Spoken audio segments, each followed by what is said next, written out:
Welcome to Freedom. This is today's edition of the Inter-University Debates on Civic Space TV. I am Phillip Muliisa. Today, we take the conversation into economics of this country called Uganda, and we are discussing how the government of the Republic of Uganda is going to be able to finance what we are calling the bloated 72.13 trillion shillings budget, having been, of course, increased from the initial proposed budget of 58.3 trillion, and we want to see how is this government that has over time complained about Ugandans not paying taxes as they should. We have most of our financial sources in terms of loans and grants blocked or cancelled, and at the same time you have a budget that is increasing exponentially. How is the government of Uganda going to achieve this? Now, joining me in that conversation is a panel of distinguished and very powerful young people of this country, Uganda, whom I will give a minute to each to talk to us about themselves, and we get into the details of the conversation. I should start with the lady on the show. Lady, you're most welcome. Thank you so much, Philip. My name is Ruth Kwikiriza Namunhole. I am from Kyambogo University, doing a Bachelor of Science in Statistics. I am very passionate about statistics, economics, and the growth of this country. I'm a public speaker as well, and very happy to be here at Civic Space. Thank you. Ruth Kwikiriza, you're most welcome, and greetings to the Kyambogo University community. We are indeed honored to have a representative from that environment here on the show, and we can't wait to hear what statistics she has to share with us. From the lady, I come to the gentleman just next to me. Thank you so much for having me at Civic Space, the host, Muliisa, Philip. My name is Esadu Solomon, a law student at Uganda Christian University. About me, basically, I'm more into civil society activities, passionate about leadership, community development, and at large, ensuring that the community is enhanced and has developed as a whole, and a Pan-Africanist. Thank you for having me today. A Pan-Africanist, Esadu Solomon from UCU. Greetings to the UCU community. We're happy to have you here, and we can't wait to hear from the legal perspective of the economics from the gentleman. Thank you. And last but not least, gentleman, you're most welcome. Thank you so much, Solomon. I'm happy to be here today. My name is Seeti, a student with Uganda Christian University, a Pan-Africanist by ideology. And I would like to introduce myself as a simple man with a simple profile, generally speaking. A simple man with a simple profile. Yes. From Uganda Christian University. You're most welcome to the show. And thank you so much. Again, UCU takes the lion's share of the show, but indeed we are wholesomely represented as a students' fraternity in the country. Now, ladies and gentlemen, we have something called the national budget. And if I take you briefly down, for the past 5 years or 4, let me take 4, we've had our national budget, the figures increasing. You had, for example, this year that is closing, we were talking about 52 trillion. The previous year we were talking about 49. The other year we were talking about 44 trillion. And this year, something interesting or rather worrisome is happening. Our national budget is shifting from 52 trillion shillings to 72 trillion shillings. That's a huge rise. And what makes it more quite dramatic is the first proposal in Parliament by the Minister of Finance was a budget of 58.3 trillion. But then after some discussions, including a couple of meetings at State House, the budget went up from 58, earlier proposed, to 72 trillion now. Before we get into why and how and where, let us understand, what is the budget and what does it even mean for Uganda? I should start with you, a simple man with a simple profile. Well, thank you so much. To start with, we must know for a fact that the increase in this budget is due to the forward and backward linkages of the anti-homosexuality bill that was passed into law by the President of Uganda. How did this bill come into place? This was a private member's bill that was brought to the floor of Parliament by a one Honorable Asuman Basalirwa. And funny enough is the fact that it didn't come with a certificate of financial implication. What is a certificate of financial implication? This is something that clearly shows the financial implications of something before it is established in Parliament.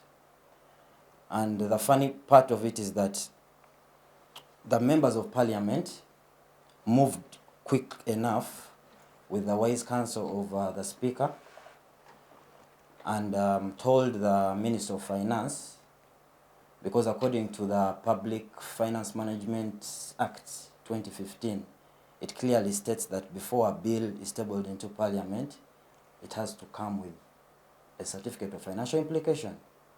So Honorable Anita Among chased away the bill on the floor of Parliament, and it was brought back once the certificate of financial implication came through.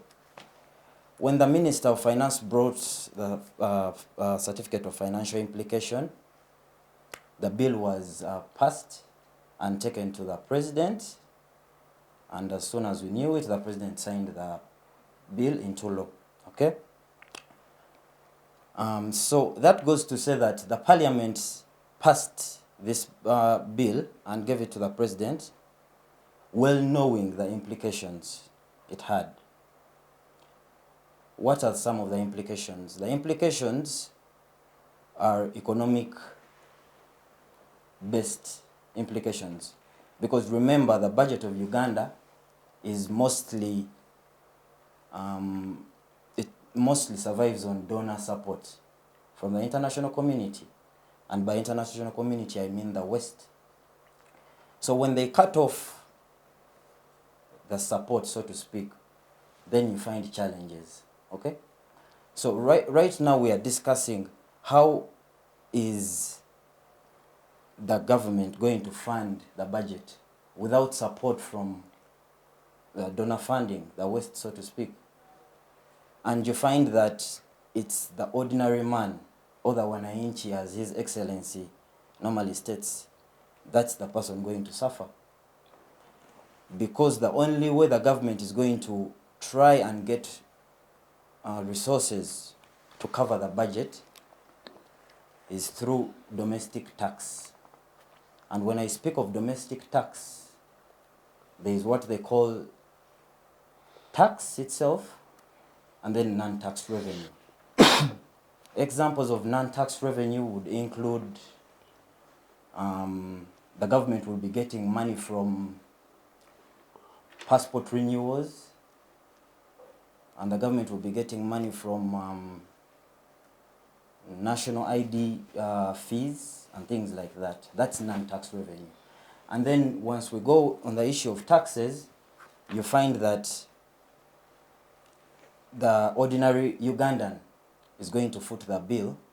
Recently, the Parliament passed a bill inclining that the ordinary Ugandan will have to pay 100 shillings per every liter of petrol that we buy at on the petrol stations. So I feel that this is going to affect the ordinary Ugandan. Yes, thank you so much, Mark, for that particular submission. If I come to you, Ruth, talk to me. You know, we normally hear about this process called budgeting in the country. Every other year we talk about a budget. Why should a Ugandan in the villages of northern Uganda, western Uganda, central Uganda be excited about the budgeting process? What is there to benefit? Okay, thank you so much, Philip, for that question. First of all, when we come to budgeting, last week, like Mark said, the government of Uganda released another budget of 72.13 trillion. And we are wondering, how is government going to finance this budget on its own? However, we have to go back to the wananchi, like Mark said. The wananchi is the person who is going to be most affected by this budget, so it makes them the most interested person in this budget. The budget currently is financed by non-tax revenue, which is about 3 billion. And if we are looking at a budget of 72.13, then we are wondering, where is this money going to come from? We are looking at a point where I am the one supposed to pay the border, which is supposed to take me to work, for example. But then if this border that is supposed to take me to work is not working, then there is not going to be a tax to be taken off the money that I get, or something like that. If I am being employed by an investor, for example, the investor is in Kapeka making tiles probably, or whatever they are producing, and they are paying me probably 150,200, which is below the taxable income. Then where is the tax going to come from if majority of the money that I am paying cannot even be taxed? If the borderman that is taking me to work does not get the money from me, then where is the tax for fuel going to come from? Unfortunately for us, most of the people in Uganda are living below even normal threshold. So that leaves us with one option, which is borrowing. But then our debt stands at a very, very large implication as for now. So that leaves me with a question, or to answer your question, Philip, when we are looking at this as the list of Ugandans, even the one who does not go to school, even the person selling their gonja, we must find a way of demystifying or lessening what tax is even to the list of persons. So for me, that is where we start. Thank you so much. Solomon, you see, every institution or community or country will want to plan for their country, for their particular space. And in this regard, we talk about this community called Uganda. When we budget, we expect something to be executed. In your view, how much, based on, for example, on the financial year that is nearly concluding or any other previous years, how do we perform in terms of budget implementation? Thank you so much, moderator Philip, for this opportunity, and everyone at large that is listening to us today.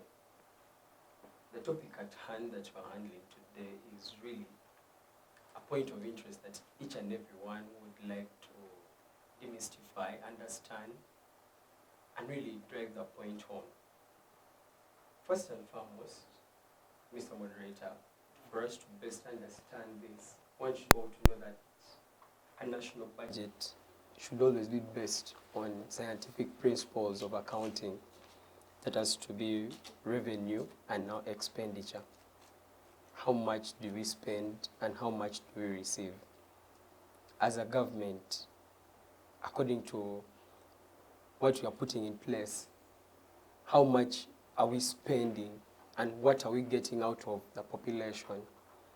The implication of each and every budget for you as Philip, when you budget that at home, there has to be food, there has to be water, there has to be activities running. At the end of that day, what are you getting? What are you receiving? So many times, government has budgeted for the country, but the yielding effects of this budget at times tend to be just an analogy that is being put in place, but a person deep down in a Leptong, in a Kaberamaido, Soroti, the east where I come from, Kitgum, Apache, wherever, don't get to feel the impact of this budget. Why? Because the intended goal, or as to the reason as to why the budget is being put in place, is being misused. So it undermines the real goal as to why the budget is supposed to be put in place. Take, for example, the expenditure that we get to spend as a country is overwhelming compared to what we receive as a country. For example, the saga that happened with the parliamentary exhibition, that you get to see that parliamentarians are spending a lot of money.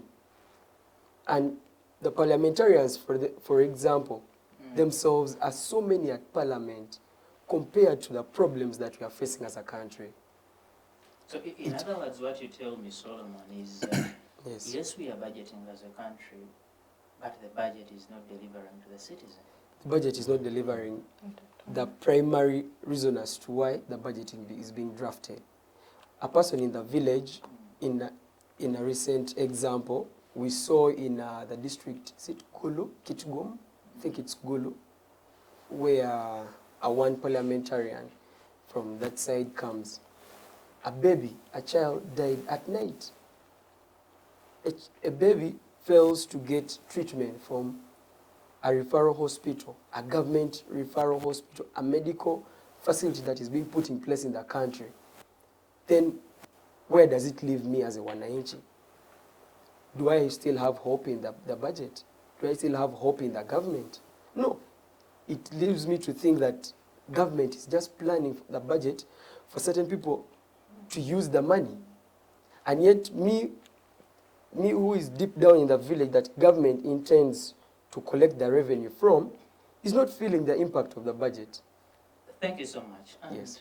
really interesting things you bring out. Seeti, if I come back to you, you know, one of the things I picked from him is, yes, we are planning, but either we plan for a few people to benefit, or we plan for everyone, but actually not everyone benefits from the planning. What are the, hindrances? What are the things that hinder the delivery from the budget in this country?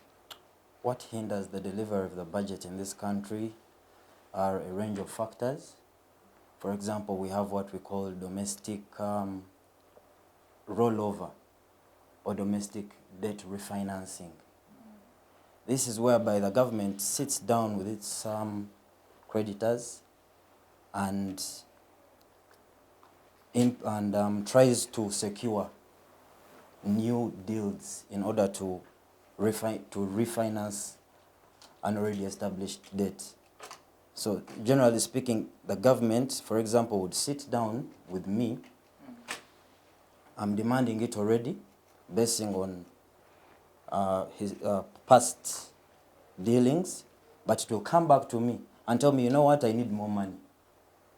So they will sit down and we agree on new terms. What does that mean to the ordinary person? It means that once the budget is passed, one of the priorities the government would have is to clear such debts, such rollover, okay? So you find that the highest percentage of the budget is going to clearing such debts. Yes. And that's why I was telling you at the beginning that the forward and backward linkages of the anti-homosexuality bill is what we have come here to discuss. One of the linkages is that now the budget has increased, and we are here to discuss how is the government going to finance this budget, because remember, donor funding has been cut off. So it's the ordinary person going to suffer with tax. A few weeks back, we've been having issues with traders. They laid down their tools and they wanted to seek the president's audience. But unfortunately, their meeting with the president didn't yield any fruits. Why? The IFRI system is something that the government believes is going to help them tackle the challenge of business people who have been dodging paying taxes by declaring their profits. Okay? So from the word go, I knew that the meeting between the president and the traders wouldn't yield any fruits. You see, when you said you didn't yield any fruits, someone would say it did actually yield some fruits, but perhaps the fruits were bitter. Yes, definitely. The fruits were very bitter and they went away very disgruntled. But that goes to show you the government's commitment to getting the money that it needs from to finance the budget through things like the IFRS system, in order to make sure that the business people are paying up their taxes properly. And also, there was a bill that was passed in Parliament recently, the Excise Duty Amendment Bill 2024. Yeah. It states that there is going to be taxes on mineral water, taxes on petrol, 100 shillings on every litre of petrol a citizen gets. Maybe for just for clarity and correction on that particular issue, the 100 shilling is just an increment from the already existing 1,000 and about 350 shillings government has been collecting from every litre. Yes, so definitely. It's going to be increased by another 100 shillings. Yes, by another 100 shillings. Yes, thank you so much. So that goes to show that actually the government has to do away with consumerism. And we have to set our focus on issues that are going to help grow the economy. Thank you, Seeti. And we're going to discuss really the detail of that a little later. But I want us to, before we get there, Ruth, let's try to go backwards. These budgets we've been having, how did we finance them? And how much did we get of the finances we were supposed to get in the previous budgets and financial years? Okay, so previously, as Uganda, majority of our financing has been through grants, donations, and from the World Bank, IMF. However, the interest rate on these has not been as high. So that is what makes the difference now. Now that the anti-homosexuality bill has been passed, what are the implications or what is the cost that we must pay in order to be able to finance at the moment? Previously, they've been giving us their money and it has been taking over 40 years to pay back on a low interest. But now we stand at a point where projects are being terminated, where we are not able to do it domestically. What are we going to do? The bill has already been passed. But previously, according to how the economics has been working, we've been borrowing and the money has been working for us and they've been giving us enough time to pay. But we come to a point where the debt is very big at the moment and we cannot even borrow as much. So the government is left with an option of domestic borrowing. That is why you're seeing MTN probably selling their shares to people. That is why probably UAP is coming up with trust fund or something like that, just to see to it that they collect some able amount of money to finance this budget. But it cannot go beyond 3 billion. Wow. Yes. Interesting things. If I come to you, Esadu, once again, it's one of the things I've heard a couple of times from the two speakers is the anti-homosexuality bill. And we're discussing budgeting and the money for this particular country, Uganda. And the bill is for the country, Uganda. Why do we have to keep involving this bill in the economics? How does it mix up? Just like how my brother Mark analyzed it, at the linkages, the effects as to why the bill is being enforced and is being put in place. We have seen sanctions being put by the outside countries. We have seen certain organizations in Uganda withdrawing themselves, packing their things and going back to their countries because of what the government of Uganda has put in place. And also the primary role as to why the government or the parliamentarians are being put in place in government is to represent the interests of the persons. You, the wananchi down there, the parliamentarians are here representing the interests of the people in the community. The major thing today, as we need to delve, is to see how are we as a country going to survive? How are we going to self-rely, sustain ourselves amidst the bill that we want to maintain our good morals as a country, as well as the expenditure, the revenue, the spending as a country. That's why you get to see if the grants are being reduced, the donations that are being reduced, that contribute more than 50% of our GDP as a country. Yes?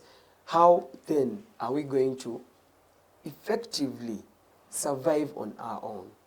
It's like telling you, like Philip, okay, I'm removing my hand. You are a toddler learning how to walk. You want to run. I'm removing my hand from holding you. Yes? Now, how are you going to take the baby steps?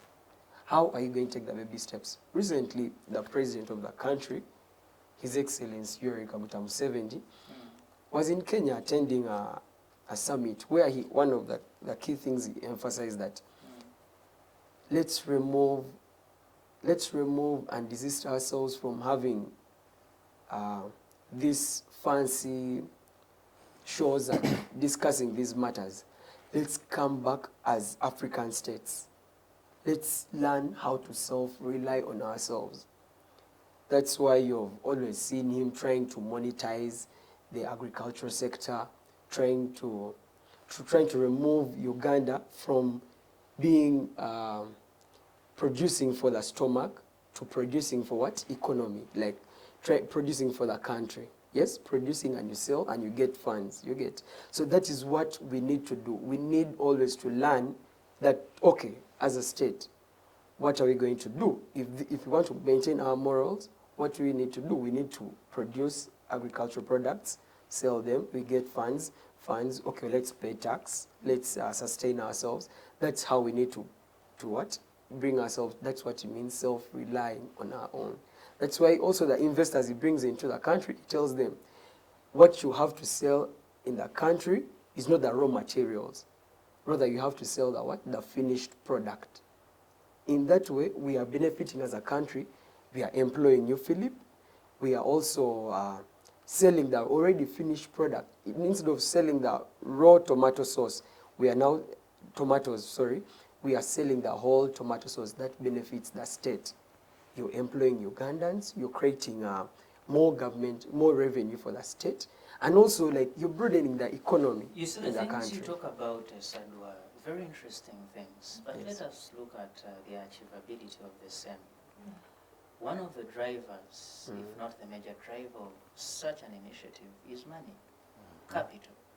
Do we as Ugandans have the capital to self-rely in terms of business, set up the factories you talk about, tax them, have them employ the Ugandans? Do we have the capital? The truth is we don't have enough capital. Why don't we have enough capital? Beginning from me, myself. Why I don't have a capital right now? For example, let me just take, I'm out of school, right? You're trying to get ways of surviving. Like you want to self-rely. But how are you going to get the funds, the capital? You have to lobby. That's why we have lobbying. You have to lobby, write proposals to all possible ways for you to see that you have the possible means of surviving. For example, an agricultural person back home, you produced your cassava. How are you going to sell your cassava? How are you going to benefit from it? Nowadays, we're having Ugandans benefiting products that are being made from cassava that you're beginning to export. You understand? So that's all what it means by Uganda being, or Ugandans transforming themselves into agro-processed products, already finished products. That's why I like a young investor right now, Ham Mukasa. I mean, Ham Hamis Chigondo. He has recently devoted his brain into agro-processed products because that is where Africans or Ugandans are going to benefit much more better than selling the raw materials that we get being exploited, and we don't get enough resources, enough funds from it. Thank you so much. Yes. Ruth, I want us to get to the actual now getting of this money for the budget. 72 trillion shillings. You see, when you look through the budget, for example, the previous budget, 52 trillion, Uganda Revenue Authority was supposed to collect of that 29.3 trillion. By the end of the year, they were able to collect 22 point something trillion. They fell short. Remember, it's a budget of over 50. The revenue body barely collects half of what we should use in this national budget. Where and how are we going to get more money? Wow, very interesting from you, Philip. Where and how are we going to get this money? This is where the niche is. Like I said earlier, I think as Ugandans, if I have been able to go to school, I have a small duka there back at home. Even in the village, there are very many people there who may not have had the opportunity to go to school. Let me go to the list of persons. Let me have that interaction with that shopkeeper and tell them that, you know what, this is what it means for us to have such a big budget, and this is what it requires for us to get the money. Obviously, right now, not every one of the list of persons is interested in knowing anything that is going on with this economy. But then we are the stakeholders of the economy. First, we need to see where the need is. People need food. We have very good land here. I've seen,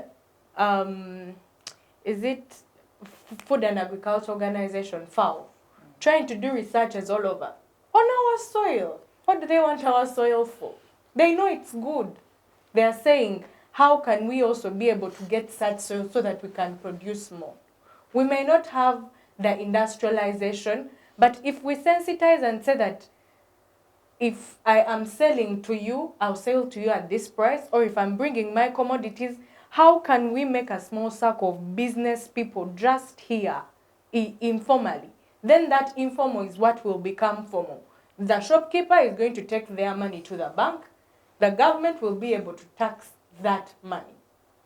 That is how we are going to be able to help the budget grow, or You the see, what you economy talk grow. about is quite interesting, Ruth. But look at this. The shopkeeper will take the money to the bank. Of course, the agriculture is selling to the shopkeeper and so on. But this is the same money rotating within the same individuals. How does it grow? Because usually what happens, we get foreign capital coming into the country. What we have now, like you stated, is foreign capital is halted.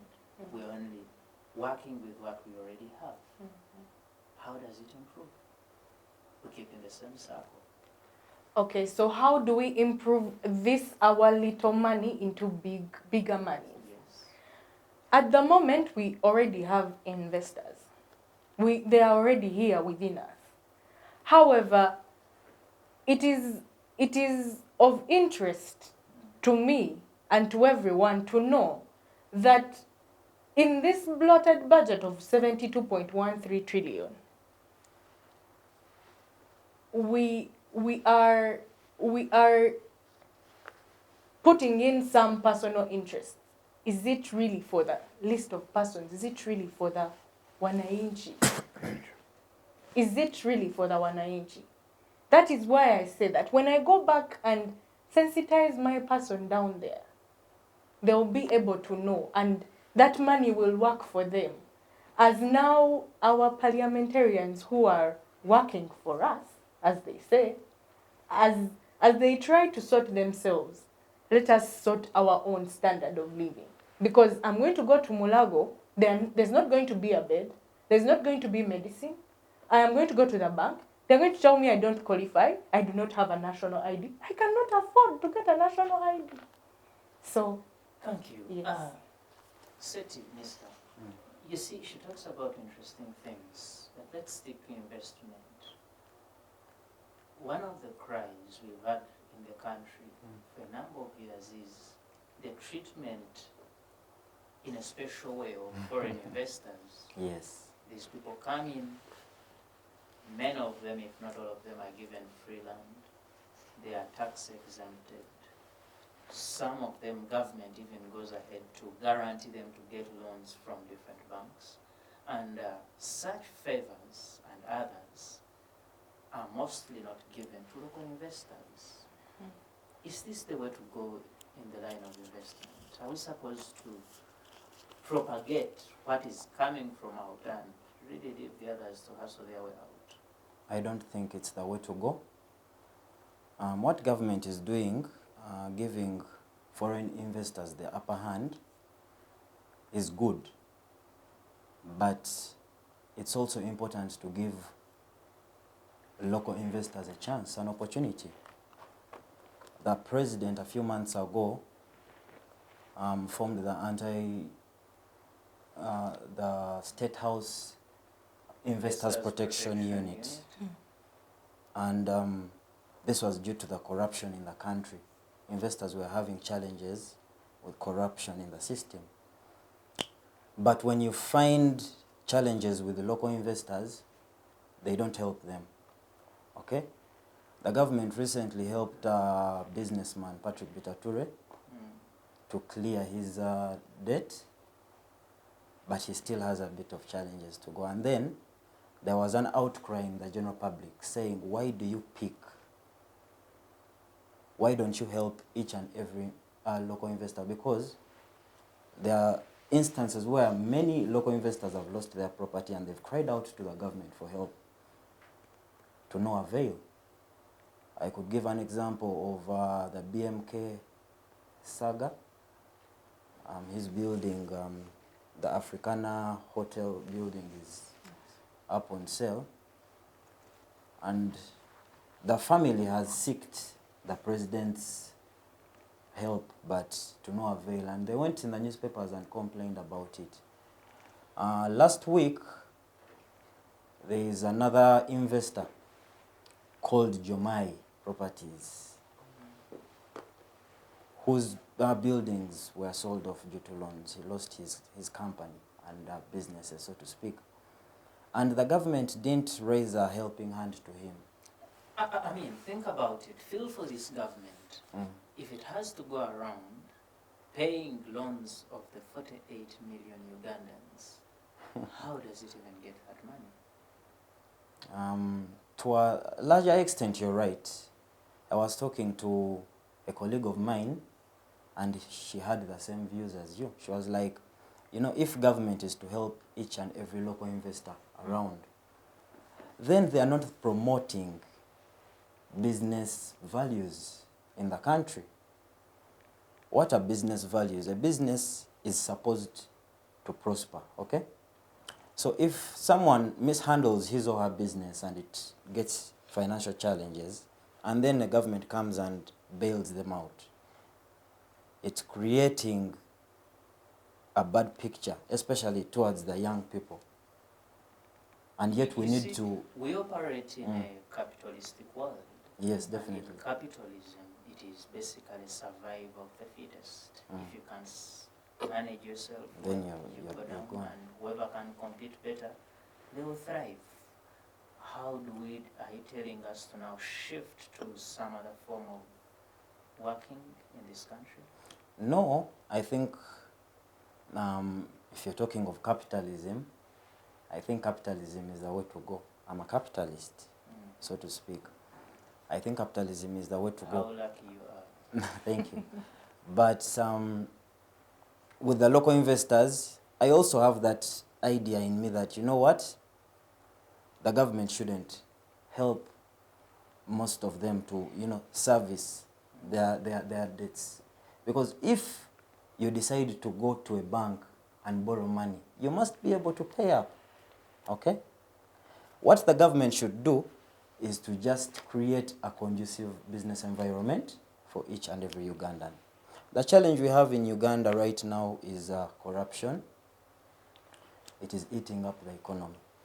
Okay? And with this budget that has just been passed, most of it is going to be derailed by corruption tendencies and consumerism.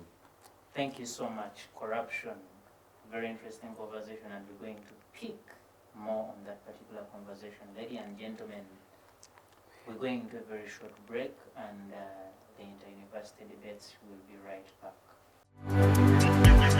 Digital rights are those human rights and legal rights that allow individuals to access, use, create and publish digital media, or to access and use computers, other electronic devices and telecommunication networks.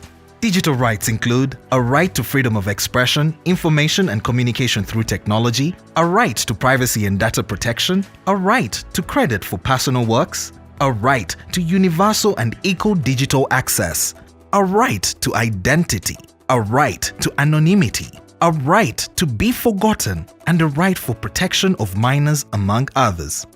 The state's digital rights are frequently violated through various unfair actions, for example, blockage of websites and social networks, theft of credentials, unauthorized use of people's data for personal gain, privacy intrusion, online censorship, arrests and intimidation of online users, internet blockages, and the proliferation of laws and regulations that undermine the potential of technology to drive social, economic, and political development worldwide. It is hence every citizen's responsibility to respect rights of other digital users and to speak out or report to the responsible parties when one's rights are violated. You are still on the Inter-University Debates on Civic Space TV. I am Phillip Muliisa. Today, we took the conversation economical, and we're discussing how government is going to be able to finance what we're calling a bloated budget, 72 trillion shillings. It is a very sharp rise, and the panel I have today of Mr. Seeti, Ruth Kwikiriza, and Solomon Esadu is helping us try to assess and determine the feasibility of us getting these monies and being able to implement the various projects government is setting aside for the financial year 2024-2025. Colleagues, where we left off, we are getting into the depth of getting this money, and I want to start within this session, Mr. Seeti. You see, she talked about taxation going into, processing and so on, then we tax these monies and so on. But over time, experience has taught us that even then, government has been unable, and indeed, like any other governments, will be unable to collect enough taxes to get these monies. But as we started the show, you also talked about the impacts of the anti-homosexuality bill, where we had global financial institutions like the World Bank saying they will no longer lend us monies, the IMF doing the same.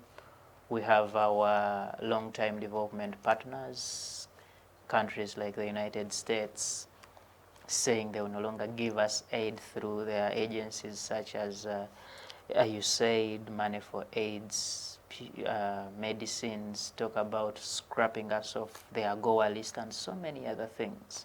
And of course, many other things have fallen in.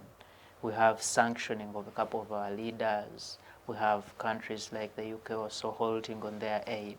We have foreign missions leaving the country.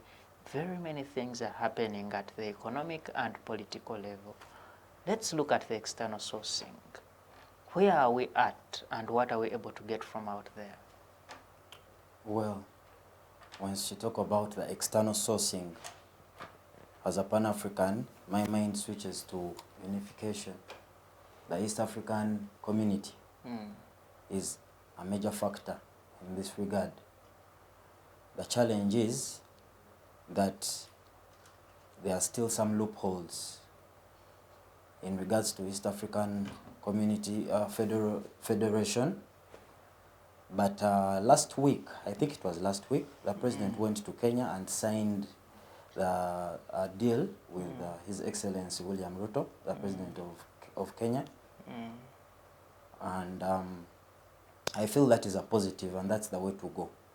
Regional integration is very important in aspects of economic support, in aspects of security, and any other thing. You see, you discuss regional integration, but we know the challenges that are around the integration itself.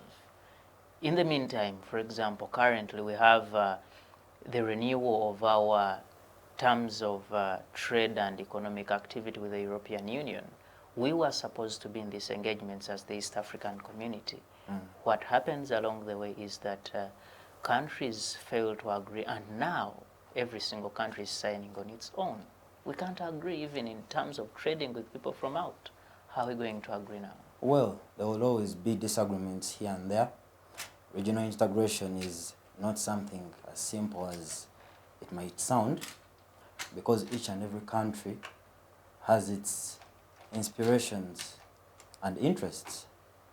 However, going back to the budget that was passed recently, the 72 trillion budget, I'm really happy that the top priority was given to human capital development and governance and security. Human capital development, sectors like education, sectors like health were given top priority. Human capital development is quite important. For example, skills development among the young people. Once you skill them, they learn to work. And we need a large number of working force, so to speak. The challenge I'm seeing with this government is that it's very hard to understand their priorities. They say that human capital development was given 9 trillion, sorry. But however, a few months ago, the same government signed a labor export deal, exporting labor to the Middle East and Arab countries.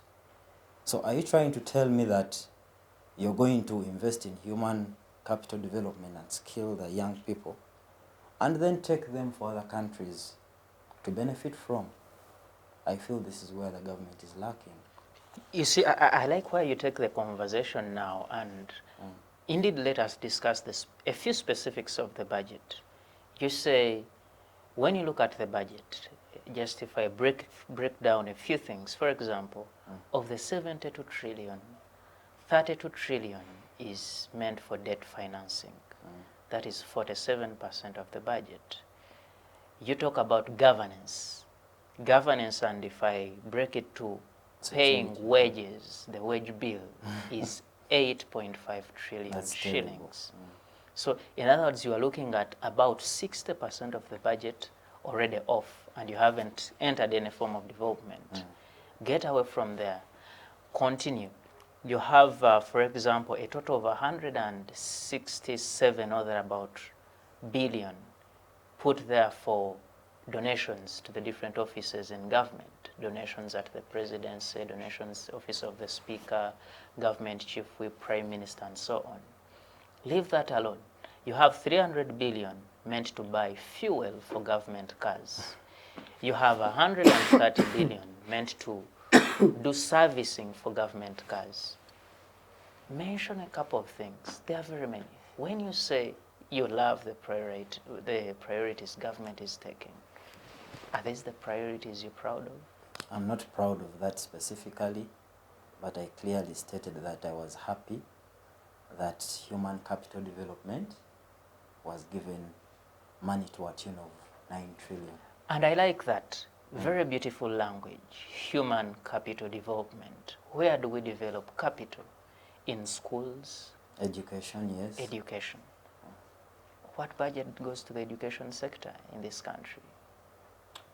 I feel that we are still lagging behind in terms of prioritizing the education sector. We need more money.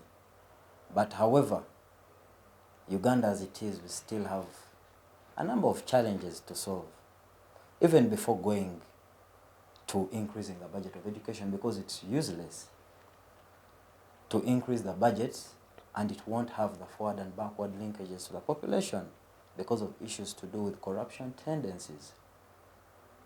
So then, okay, Thank you so much. That's interesting. I want to come to you, Ruth. You see, the debate we get into now is very interesting. Where we spend the little that we have, and maybe how we want to spend the so much we want to use, because 72 trillion. And recently, the president of Kenya, for them in their national budget, they're actually cutting it down. They have been spending about 7 trillion shillings, Kenyan shillings, for their budget, and they are cutting it to 3.708 or thereabout. They are cutting, and what is the argument is, let us live within our means. When you come back to our budget, for example, one of the source of the financing is going to be borrowing, and we're going to borrow 10 trillion shillings locally here from the commercial banks, which are again not local, they are foreign local commercial banks, and we're going to borrow another 10 externally, a total of 20. If you are getting to borrow that much in a single financial year, are you living within your means? Aren't we spending beyond what we can afford? As it is currently for Uganda, or has always been the norm, which is borrowing, considering that we are now borrowing 10 trillion from outside and then having to finance this other 10 domestically. Remember, we cannot afford to do it even domestically. Living within our means then would mean that there are more important bills passed. How do we revise what can work for us to work for us without having to look at even externally? How do we first sort what we have here internally? And that takes me back to ensuring that we know every Ugandan, however young, however old, knows whatever is going on economically. Yes. Wow. Solomon. Yes, please. I take it into a similar conversation. The way we spend, and I know you're a lawyer, one of the cries we normally have in the country is case backlogs at the Temple of Justice everywhere. And the reason is we have few judges and magistrates and judicial officers. A few weeks ago, the president appointed deputy RDCs, 300 of them.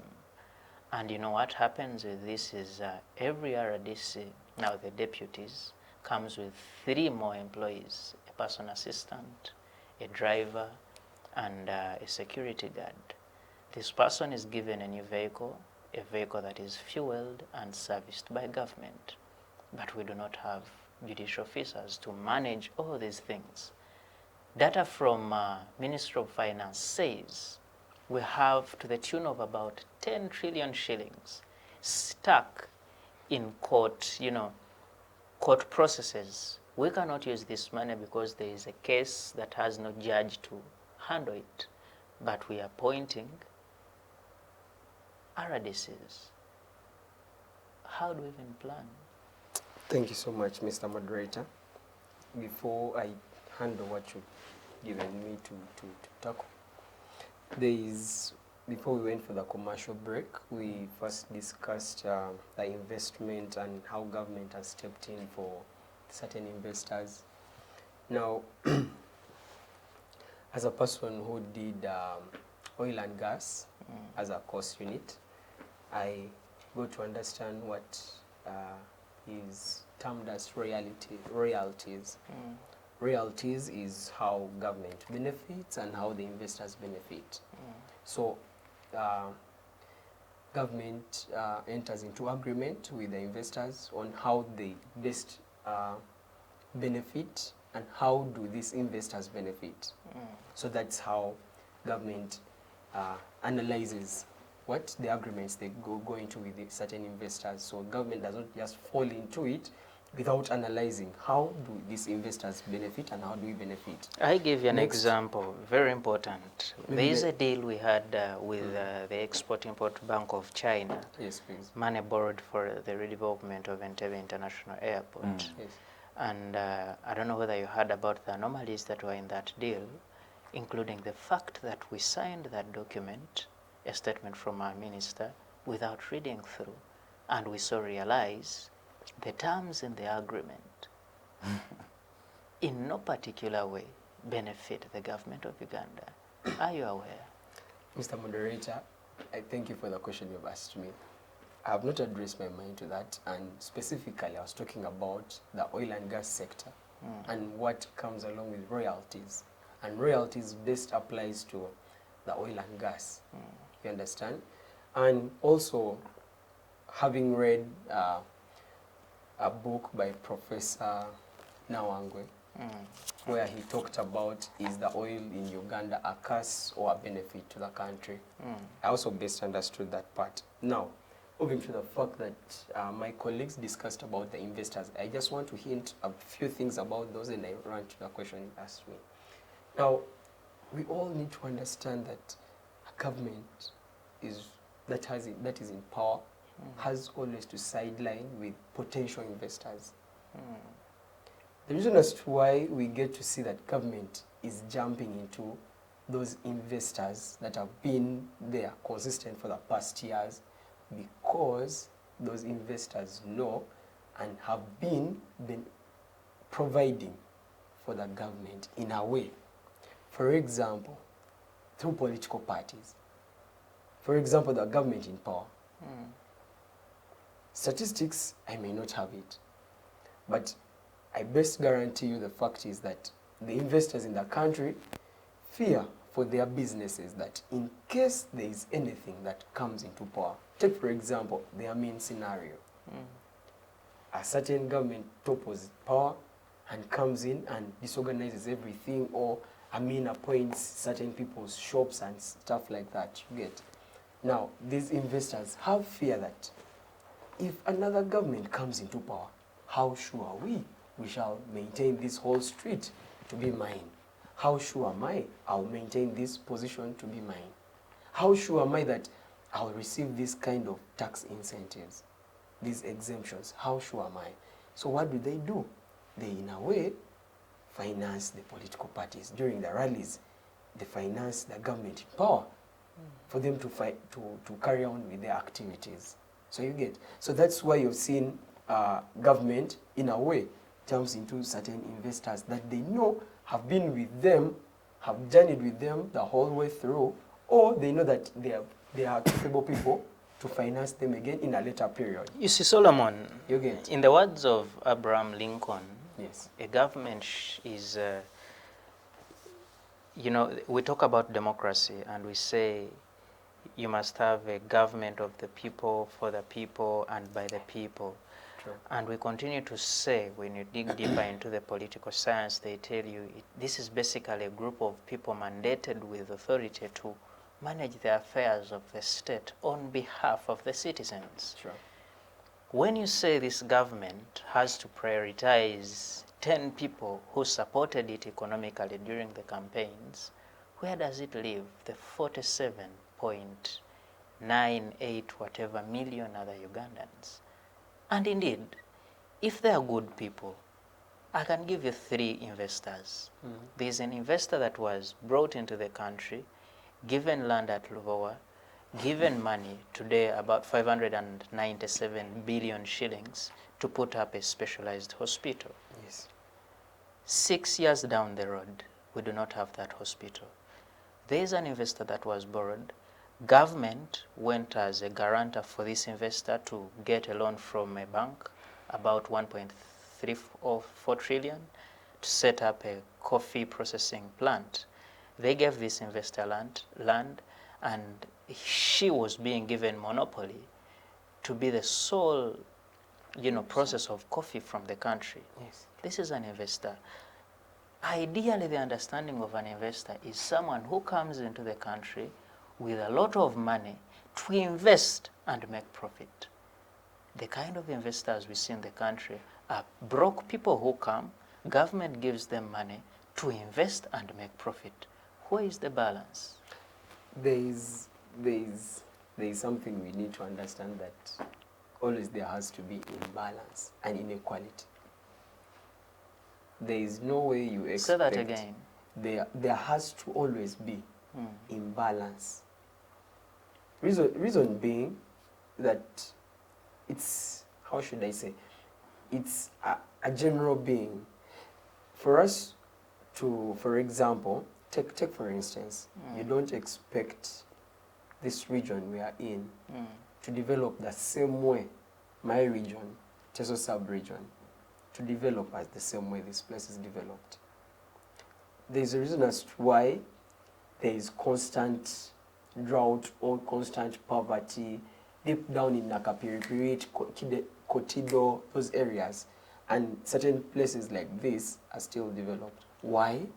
There are opportunities. There is so much investment in such areas compared to those regions. And we also don't want to forget the fact that the colonial masters or all the industrial areas are being centralized in a certain place.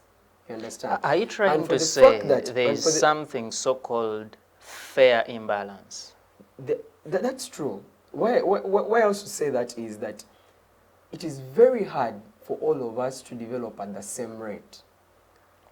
Take, for instance, your fingers, one is taller than the other. There has to be a smaller one, followed by the other, then there has to be a taller one. But all of them need each other. You see, the bit about these fingers is much as they're all tall and shorter or something like that, you realize they all get blood from the heart. It arrives with the same nutrients, with the same levels. Yes, true. None of them is denied the nutrients. The discussion is, why should we all, given what we have, for example, these are the fingers that work, but when we eat, the heart is only able to pump to 2 and leave the rest. Thank you. It is very true. Hold a bit. It's very true and very right. I don't disagree with you about that.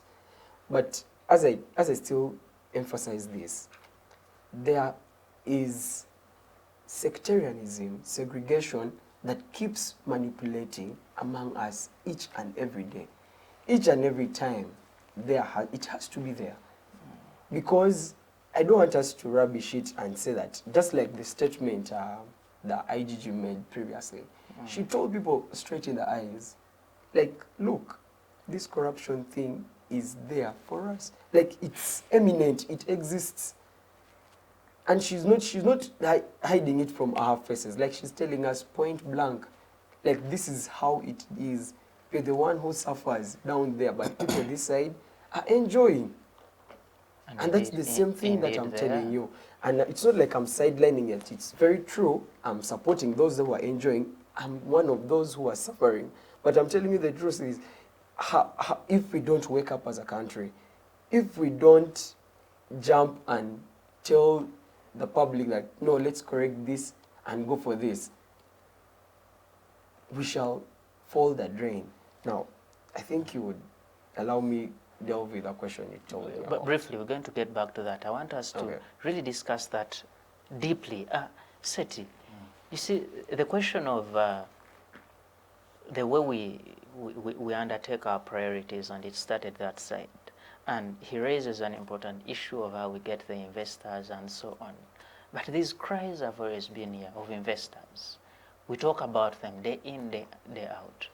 There's a gentleman, Abid Alam, very many years ago when we got that AGOA deal, and maybe for the benefit of the viewer, AGOA is that act in the United States that used to allow us to export a few commodities to that market without being taxed. Now, this gentleman was brought in by government, given money to set up a factory to process textiles, put out clothes, shirts, trousers, sweaters, coats like mine, and were able to export to the American market, but also sell within the country.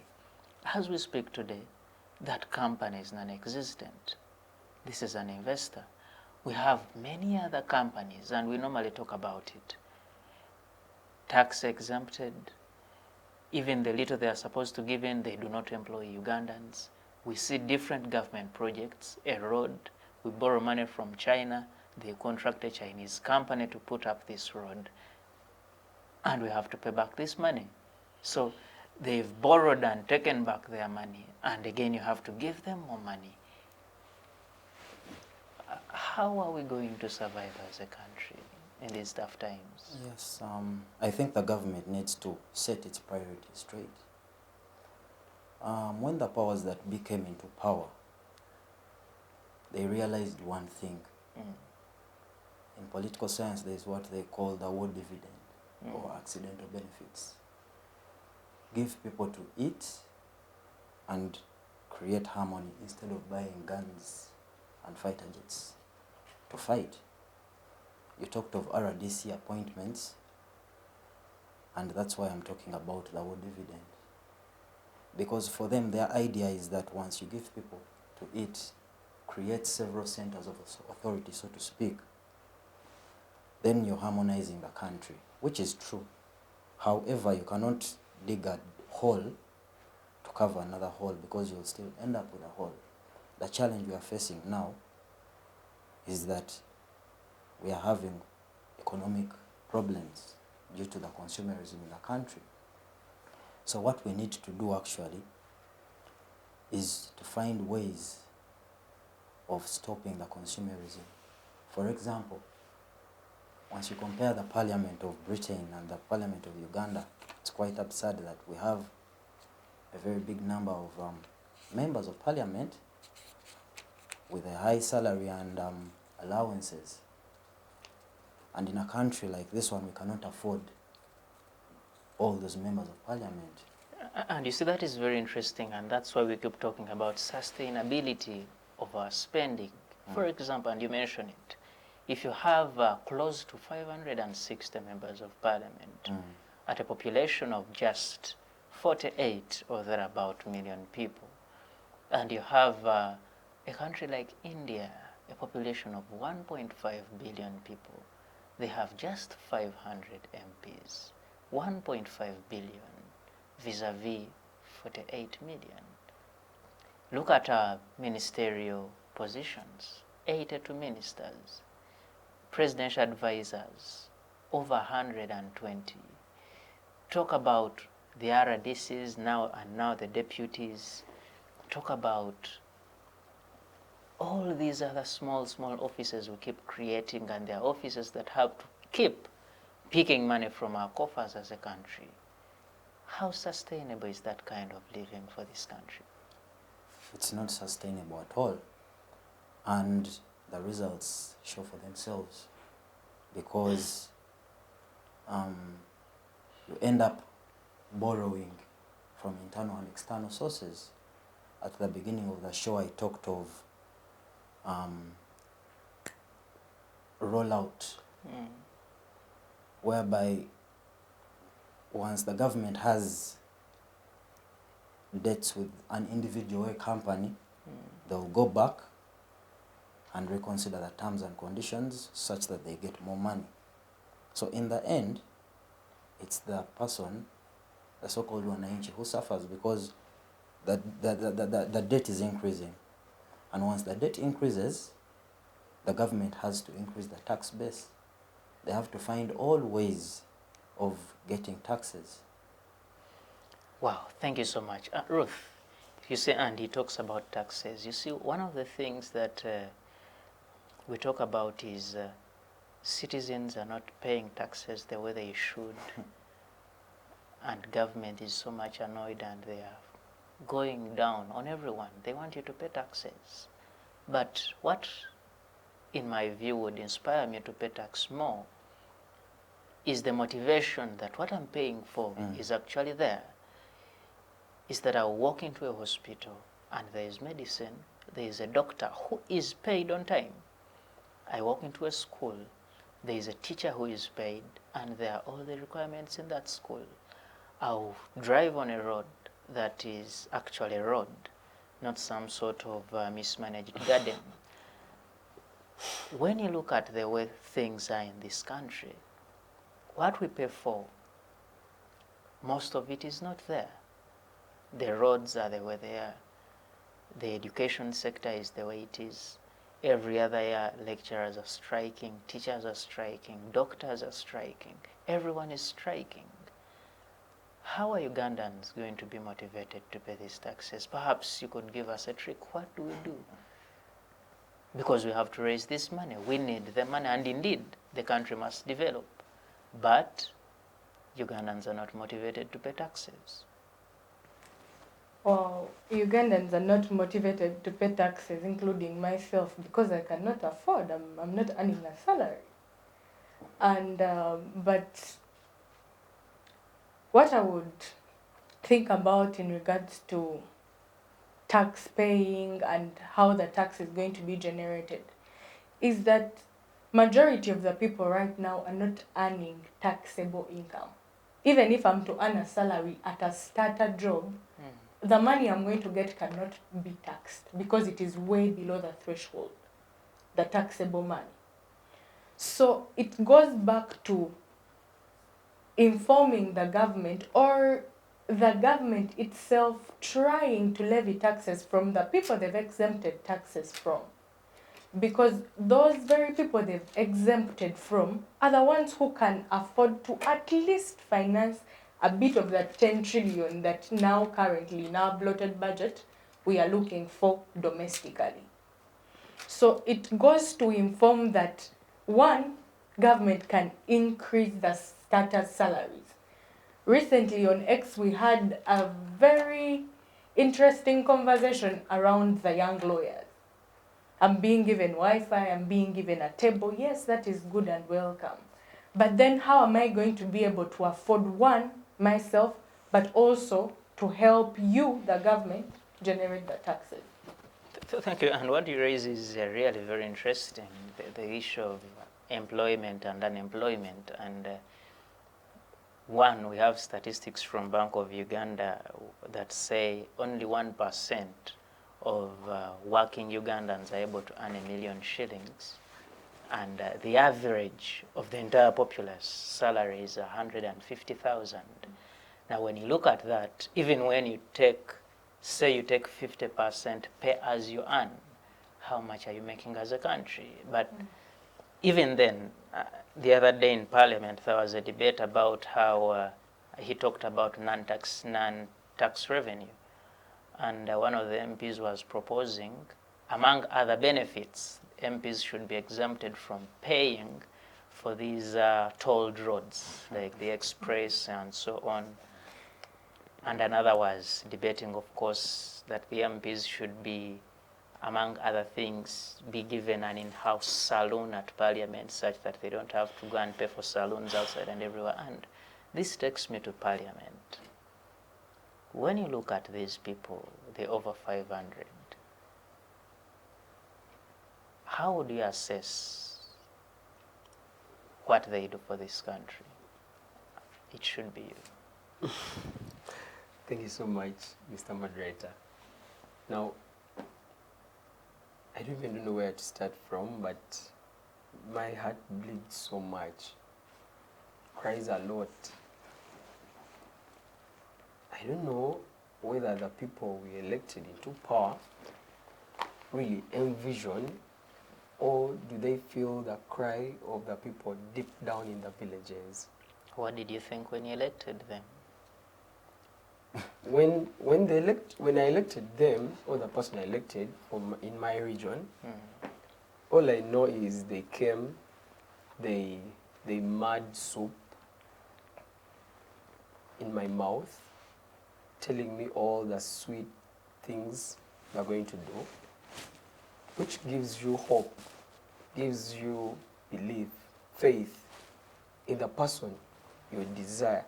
You see, political scientists like saying that the leadership of a country or a society is indeed a true reflection of the peoples of that particular society. Maybe that's who we are. Nelson Mandela also said, let the people we elect not be like the children, or let them not be like the children that are in parliament, but let them represent the views of the people in the communities. Let it not be the people in the communities who are the parliamentarians, and the people in parliament and the people in the community. I don't know whether you understand that. Yes, I do, but So- then what happens if we actually ourselves, who are Yes. now the parliament, Yes. choose the children to go to the parliament itself? It comes back to us. It comes back to us. It comes back to us. Me and you, Philip. We want someone to go there and reason. But the people we are putting there, instead of the ones telling us we need a saloon in parliament. For example, sorry to say, but the person who says, I want a saloon in parliament, deep down in the village, in the health center of that person, there is no Panadol, there is no Coartem. The doctors are not having medical equipment to operate. Then where are we going as a country? Parliamentarians themselves don't want to be taxed. They receive large sums of money, large sums of allowance. These are all high costs of administration. Thank you. But And you then see, what don't you want to say be is taxed. really nice. And for the record, I want to say our members of parliament, there are a lot of amazing things they've done for this country. There are lots of amazing laws that are so nice that they have passed in that parliament. They have Sure. been assented to by the president. Very true. They have done a couple of monitoring sessions. Of course, not done many others as well. Yes. But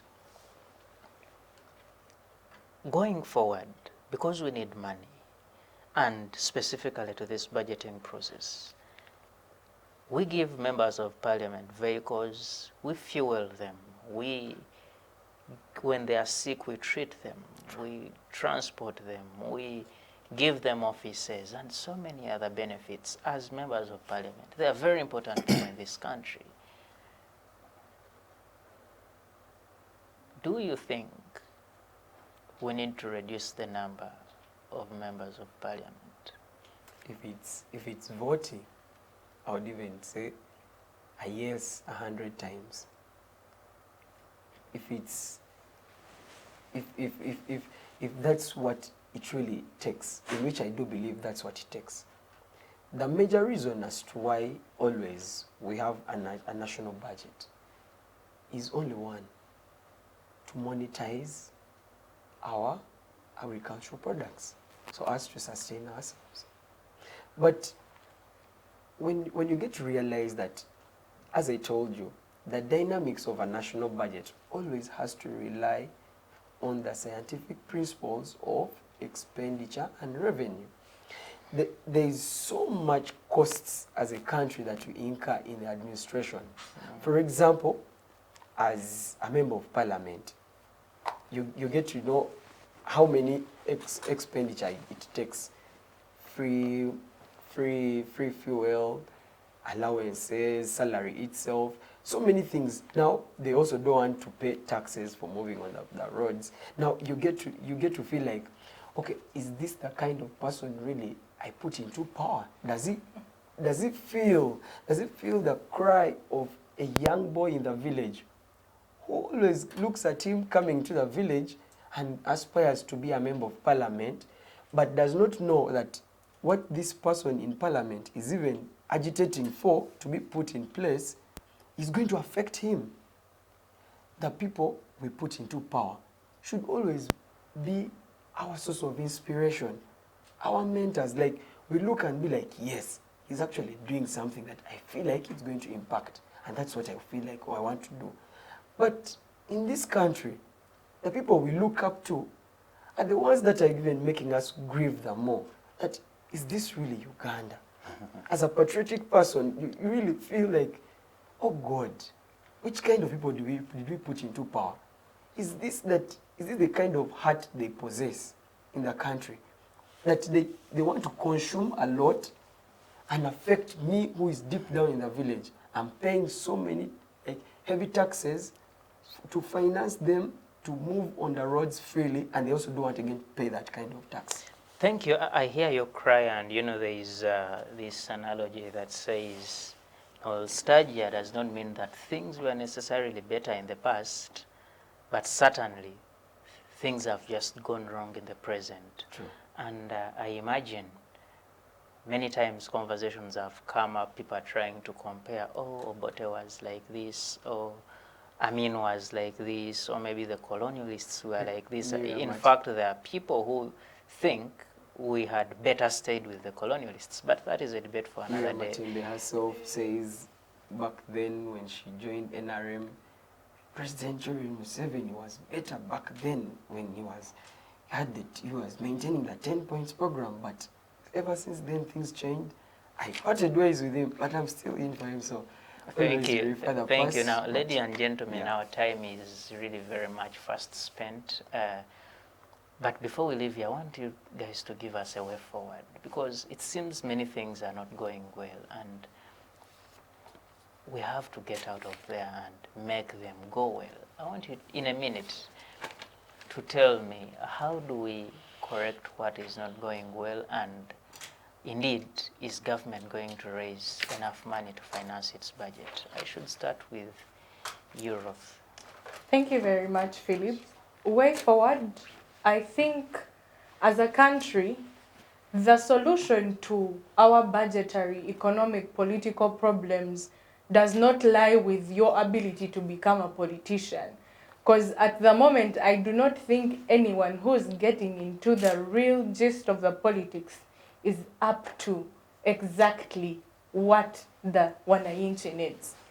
Personally, let us go back to the list of the people. When you are interacting with your borderman, for those who use borders, your taxis, what kind of conversations are you having regarding the growth individually? How am I going to be inspired that back there I'm doing a business and that business is going to grow into helping this economy? Because it's only when probably the government sees what I am doing as an individual or as a group of people that it is going to be interested in what I am doing, then it will be able to grow. Then we shall be able to grow or even collect that money or tax that we need. So personally, let us go back to the list and make it understandable to the layman what it requires for us to be economically stable. Yeah. Thank you. Ndugu Seeti. Yes. What's the way forward? The way forward is quite simply put, 2 points. One, the fight against corruption must be strengthened. Number 2 is to do away with consumerism. Consumerism is eating up this country. Set budget priorities and prioritize where it matters the most. Cut government expenditure on expensive increasing salaries. Cut budget expenditure on buying new cars where need be, and other things. And lastly, invest in human capital development. Invest in health, because a good nation is a healthy nation. Invest in education. An educated mind is way different from an illiterate mind. And number 3 is skills development. Invest in government programs whereby you skill the youth in different technical activities, for example, tailoring and many others. Yes. Thank you so much. And Solomon, briefly, how do we get this money, because we need it? Thank you so much. First and foremost, I want to say thank you for everyone who has tuned in and listened to the young, vibrant youth from Uganda. And thank you so much to Civic Space. Now, straight to the point, as youth, we always come here to debate issues, to discuss matters of this country. And above all, as youth, we also provide lasting solutions to the country. I call upon the government of Uganda and all the stakeholders that Uganda is driven by all of us. We, the people of this country, always should hold this country with our 2 hands. Let's not hold this country with 1 hand, leaving it the whole burden for the future people who are going to come and take up this country. So, as a country, one of the recommendations that I call upon all the stakeholders is that, one, let's reduce the high administrative costs. Two, let's continue partnering with the private entities in line with the Public-Private Partnerships and the Private Partnerships Act. And above all, let's emulate the words that the president of the country encourages us to always pay key attention to, where he emphasizes us always and always to reduce on borrowing, because the entities we always run to borrow these monies come along with strings attached. A simple example is just the way we passed the anti-homosexuality bill that was brought back. Yes, please, as you conclude. Yes, as I conclude, that once we said no to this, they also they withdrew themselves. So let's always ensure that we grow our crops, because we are an agriculturist country, and sell outside there, gain funds, gain resources, gain money to self-depend on ourselves. I thank you all. Thank you so much, and I hope indeed really the president means it when he says we should not be borrowing. Maybe I'm not aware how the borrowing happens. Maybe he's usually not aware, but that's debate for the next show. Yes. Solomon, Esadu, thank you so much for joining us Thank and you for your amazing thoughts. Ruth Kwikiriza, thank you so much for joining us and for the amazing thoughts. And Seeti, thank you so much for sparing time to join us and for the thoughts you give to this panel and to the audience. And to you, our viewers, thank you so much for keeping it, the Inter-University Debates on Civic Space TV. Remember, this is powered by the Center for Constitutional Governance. We give you your flowers. Thank you so much for the brick you put to the development of this country. Special thanks to the people behind the machines. You do wonders. You perform miracles for us here, and the whole world is able to benefit. In a rather sad mood, I want us to join the people of Iran in mourning their fallen president, His Excellency Syed Ibrahim Raisi. It is so sad that a man so powerful like him had to lose his life in that accident. Our condolences to you, and hopefully the processes that happen in that country are able to produce another bigger and better leader. But also the other very many challenges around leadership. I think in the past 1 month we've had attempted assassinations in a couple of world leaders on the African continent, but also in Europe. It is sad, but also there is one thing we believe, that wherever there is a mess, there is a message. I hope the message, the people that are trying to hit at the leaders, is understood and it is corrected, so that we can live in harmony. We continue to call for peace in all regions of the world that are in turmoil. Very many of them talk about Libya, talk about Sudan, Ukraine, Gaza, DR Congo, Chad, Mali, Niger, and many others. The only way to sustain humanity is through peace. From us we say good evening, and may you have freedom always.